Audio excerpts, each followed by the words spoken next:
Sheet मध्ये विचारला जाणारा सममित आकृतीचा प्रश्न आहे।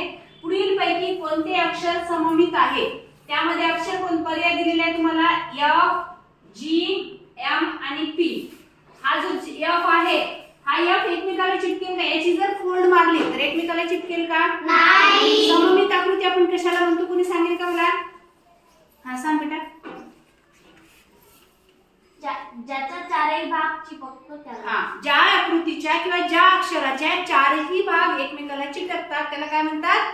सममित आकृती म्हणतात। जीच्या चार कडा चिपकतील का? नाही। एमच्या हो। एमला जर आपण अशी मधातून, हा एम आहे, याला जर आपण अशी मधातून रेषा मारली तर याचा फोल्ड केला तर हा एकमेकाला पूर्णपणे चिटकतो। म्हणजे एम ही आकृती काय आहे?